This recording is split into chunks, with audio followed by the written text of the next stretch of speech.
हाँ विद्यार्थियों, आज हम लोग class 12th chemistry unit 5th जिसका नाम सरफेस केमिस्ट्री है या जिसे पृष्ठ रसायन कहते हैं, इसको पढ़ेंगे। तो आइए आज अपने पेन और कॉपी के साथ आप लोग वीडियो को देखने के लिए बैठिए और अपनी तैयारी सुनिश्चित करिए। इस चैप्टर से करीब 5 अंक से 7 अंक के प्रश्न जो है परीक्षा में आते हैं। तो इन अंकों को प्रिपेयर करने के लिए, हाँ दोस्तों, ये अंकों को एकदम कंफर्म करने के लिए कि ये अब हमारे हो जाएं, इसके लिए, इस उद्देश्य से हम इस चैप्टर का अध्ययन करेंगे। तो आइए अपने पेन और कॉपी के साथ शुरू करते हैं। हर चैप्टर की भांति इसमें भी सबसे पहले इंट्रोडक्शन। आखिर क्या है आपका ये पृष्ठ रसायन या सरफेस केमिस्ट्री? तो surface chemistry can be defined as like this: the branch of physical chemistry which deals with the study of chemical or physical phenomena occurring at the surface or interface of solid or liquid is called surface chemistry। जी हाँ, ये भौतिक रसायन की क्या है, एक शाखा है। कौन? पृष्ठ रसायन। ये आपका पृष्ठ रसायन भौतिक रसायन की ऐसी शाखा है जिसके अंतर्गत, देखिए मैं आपको हिंदी में भी इसकी स्लाइड दिखा रहा हूँ, जिसके अंतर्गत किसी ठोस अथवा द्रव की सतह पर होने वाले भौतिक या रासायनिक प्रक्रमों का अध्ययन किया जाता है, उसे ही पृष्ठ रसायन कहा जाता है। देखिए जैसे ये हमारा कोई बीकर है और इस बीकर में हमने ये कोई ठोस ले लिया है और एक ये हमारा दूसरा बीकर है जिसमें हमने कोई लिक्विड ले लिया है। तो लिक्विड यानी द्रव, तो द्रव की इस सतह पर होने वाले जितने प्रक्रम हैं या ठोस की इस सतह पर, जहाँ मैं कर्सर ले जा रहा हूँ, ये ठोस की इस सतह पर जितने भी प्रक्रम भौतिक या रासायनिक वो होने वाले जो प्रक्रम हैं, उन्हीं का अध्ययन जिस ब्रांच में आप करते हैं उसे ही क्या बोलते हैं? पृष्ठ रसायन। राइट। तो चलिए आगे हम लोग बढ़ते हैं। आप लोग इसे नोट कर लिए होंगे। तो अब देखते हैं कि इस चैप्टर में कितने पार्ट हैं। तो साथियों, इस चैप्टर को 3 पार्ट में डिवाइड किया गया है। 3 पार्ट में हम इसे पढ़ेंगे। एक तो है आपका ये एडजॉर्प्शन, जिसे आप कहते हैं अधिशोषण। लिसन टू मी केयरफुली, ये है आपका अधिशोषण। क्या है ये? अधिशोषण। और ये है भैया ये कैटालिसिस यानी उत्प्रेरण। उत्प्रेरण है दूसरा पार्ट। और तीसरा पार्ट है कोलाइडल स्टेट यानी कोलाइडी अवस्था। क्लियर है ना? एकदम चीज़ों को एकदम पूरा एकदम क्लियर करते हुए आगे बढ़िए। अधिशोषण, उत्प्रेरण और कोलाइडी अवस्था, 3 पार्ट में ये चैप्टर आपका डिवाइड है और एक एक करके हम हर पार्ट को डिटेल से पढ़ने वाले हैं। तो चलिए हम लेते हैं इस पहले पार्ट को जिसका नाम एडजॉर्प्शन यानी अधिशोषण है। तो व्हाट इज अधिशोषण यानी व्हाट इज एडजॉर्प्शन? तो आइए देखते हैं अधिशोषण क्या है। अधिशोषण बहुत सिंपल, किसी ठोस की सतह पर गैसीय अणुओं या घुलनशील अणुओं का इस ठोस की सतह पर, ये जैसे ठोस ये सतह है, ये सब गैसीय अणु हैं या घुलनशील अणु हैं। तो ठोस की सतह पर आकर्षित होकर के और अटैच हो जाने के बाद सतह पर सांद्रण बढ़ा लेने की जो घटना है उसे ही बोलते हैं अधिशोषण। बात को क्लियर आप एकदम स्पष्ट कर लीजिए। यहाँ पर देखिए अधिशोषण, जैसे आपसे कोई पूछा कि व्हाट इज एडजॉर्प्शन, अधिशोषण क्या है, तो आप कहिए किसी ठोस की सतह पर, किसी ठोस की सतह पर गैसीय अणुओं या घुलनशील अणुओं का आकर्षित होकर उसकी सतह पर सांद्रता को बढ़ा लेना ही क्या है? अधिशोषण या एडजॉर्प्शन है। ठीक है। देखिए अगर कोई लिक्विड की सतह है तो उस पर गैस के अणु अधिशोषित हो सकते हैं। ठीक है, गैस के अणु ओनली। लेकिन अगर कोई ठोस है दोस्तों, तो ठोस की सतह पर गैसीय अणु भी और घुलनशील अणु भी अधिशोषित हो सकते हैं। बात को ऐसे समझ लीजिए, जैसे हम ये एक बीकर लिए और इस बीकर में स्याही भर लिए ब्लू कलर की, ब्लू इंक है, और इस ब्लू इंक में हम कोई चाक का टुकड़ा, जैसे चाक इस प्रकार होती है, चाक इस प्रकार की पेंसिल चाक को डुबो दें तो क्या होता है? इसके ऊपर स्याही का एक लेयर लग जाता है। आप देख लेंगे तो यही क्या आपका अधिशोषण है। यही आपका एग्जाम्पल जो है वो क्या अधिशोषण, आप मनन करिए, ये अधिशोषण। जैसे मान लीजिए कोई जार है और इस जार में गैस भरी हुई है और हम इसमें सक्रियत चारकोल, एक्टिव चारकोल डाल दें तो गैस का दबाव कम हो जाता है, क्योंकि जो गैस के अणु हैं, गैसीय अणु, वे अपने स्थान से मूव करके अपने स्थान से चलकर आकर्षित होकर के इस सक्रियत चारकोल की सतह पर कंसंट्रेट हो जाते हैं, अपनी सांद्रता को बढ़ा लेते हैं, तो इसका दबाव जो है वो घट जाता है। तो बहुत सारे एग्जाम्पल हैं अधिशोषण के, आगे हम इसकी बात करेंगे डिटेल में, एक एक चीज़ को आप देखेंगे।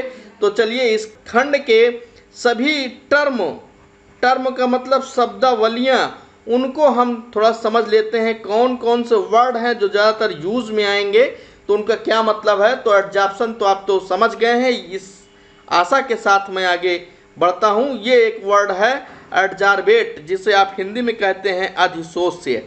क्या कहते हैं? अधिशोष्य कहते हैं। तो अधिशोष्य क्या होता है? वह पदार्थ, बहुत सिंपल सुनिए, वह पदार्थ जिसके अणु किसी ठोस की सतह पर अधिशोषित हो रहे हैं, वे क्या होते हैं? अधिशोष्य या एडजॉर्बेट।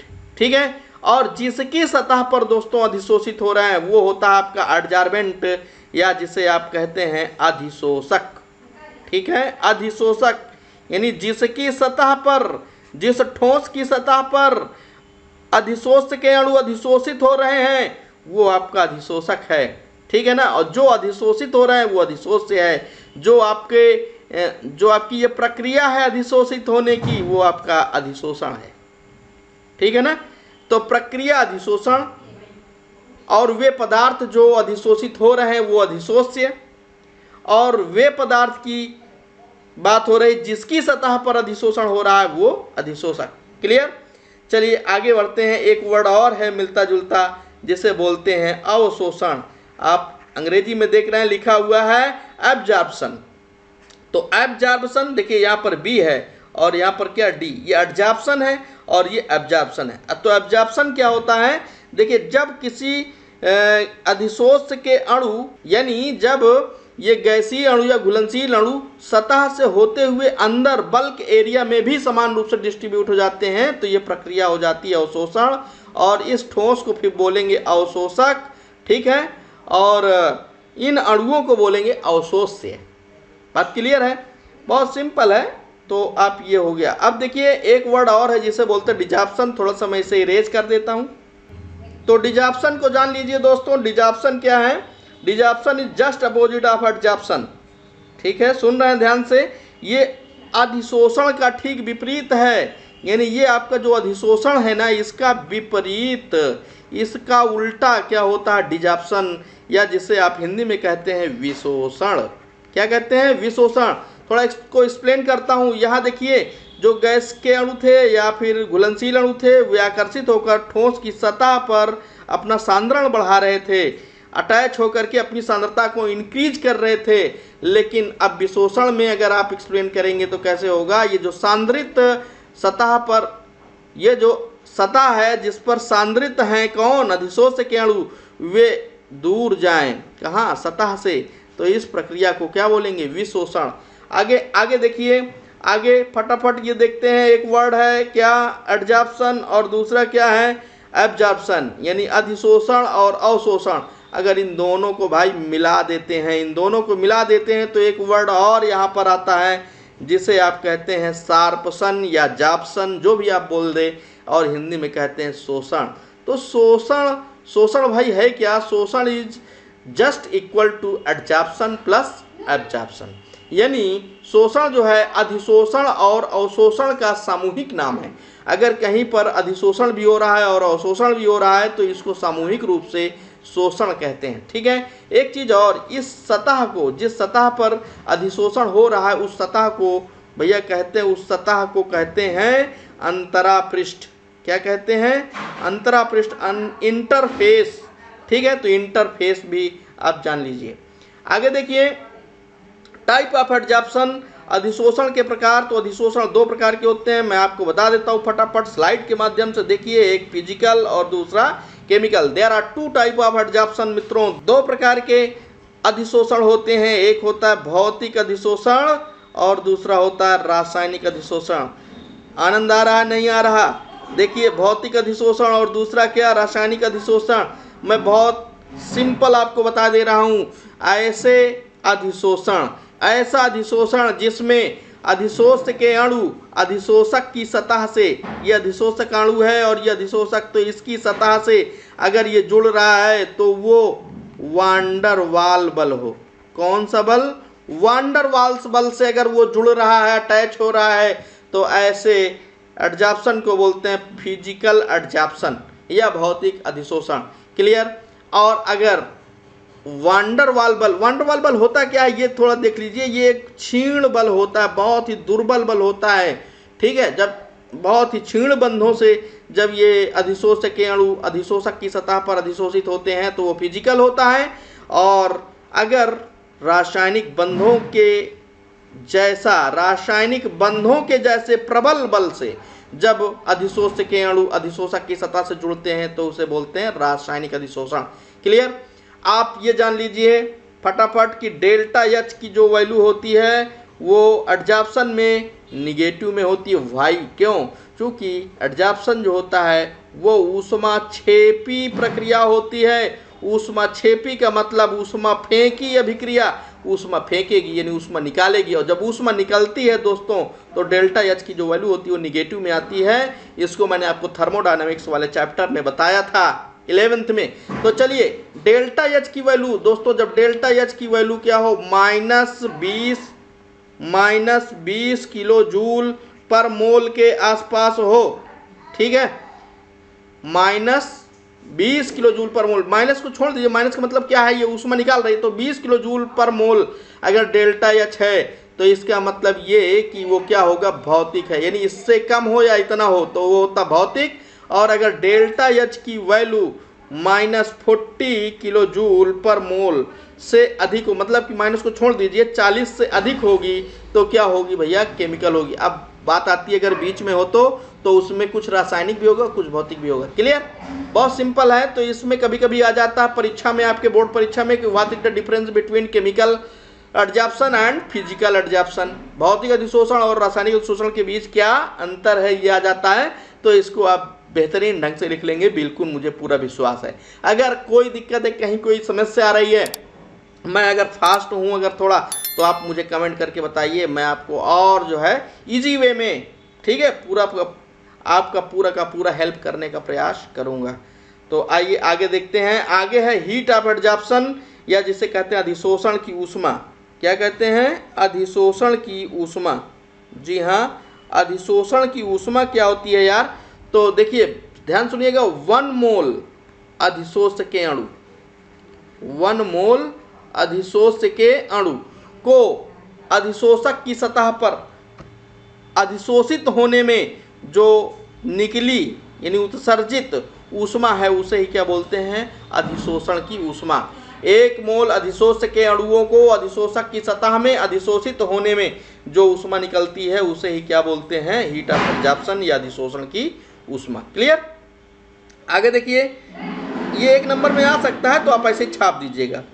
आगे देखिए, जैसे फैक्टर्स अफेक्टिंग टू एडजॉर्प्शन, कौन कौन से कारक हैं जो अधिशोषण को प्रभावित करते हैं, तो फटाफट मैं स्लाइड के माध्यम से आपको बताता हूं। सबसे पहले अधिशोषण को प्रभावित करने वाले कारकों में सबसे पहले नंबर 1 पर हम लेंगे टेम्परेचर, जो पहला खुराफात है, मतलब कि टेम्परेचर, ताप जिसे बोलते हैं आप। तो ताप क्या होता है, ये एडजॉर्प्शन को प्रभावित करने वाला पहला कारक के रूप में मैंने लिया। तो ताप प्रभावित करता है एडजॉर्प्शन को। कैसे प्रभावित करता है? जैसे कि अभी मैंने बताया आपको कि ये ऊष्मा